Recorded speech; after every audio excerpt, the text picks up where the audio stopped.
I give the call to the member for Corangamite.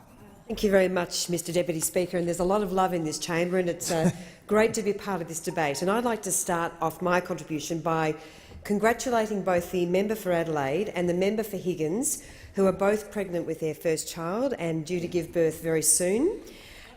They are about to face the challenge that so many working women face: how to stay in the workforce while caring for children, how to manage work commitments and also be a great mum. And it is a juggle, and I also acknowledge the wonderful work of the member for Hotham, who's got a young son, and I've been chatting to her about how she manages, and she's doing a terrific job under very difficult circumstances. And I do share with my parliamentary colleagues today in welcoming the tone of this debate, and I want to particularly congratulate the Minister for Social Services on his speech yesterday, on his approach today in the House, and I also won't be responding to some of the criticisms because I just feel that in this debate we need to focus on the positives.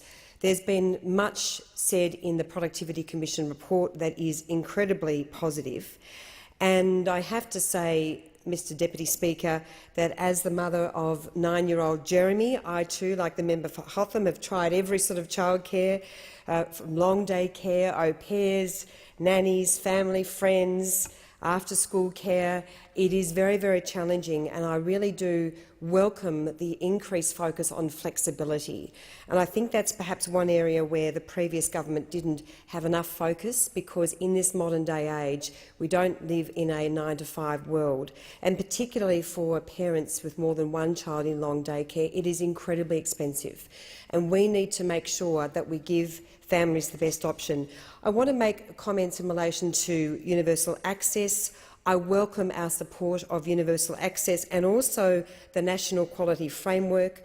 The former minister, we had a wonderful visit to Colac. We met with Cathy Thompson from the Millville Childcare Centre, and she emphasised how important this was to her. And I can tell you, I was disappointed to hear of the criticisms of the former Minister, the Assistant Minister for Education, because Susan Lee has done an incredible job in initiating this Productivity Commission report and in recognising what modern families want and need. She's listened, and we as a government recognise how important quality care is.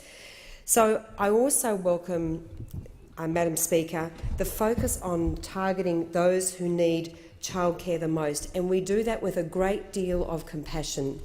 We understand that we need to focus on low and middle income families, the families that perhaps have fallen through the cracks. Under the Labor Party, the cost of childcare went up by some 50%, and it didn't help families get back to work. And we recognise that for low and middle income earners, it's so incredibly important to give them every opportunity to work, because for so many families it is necessary. It's vital to give their families every opportunity to give their children a great future.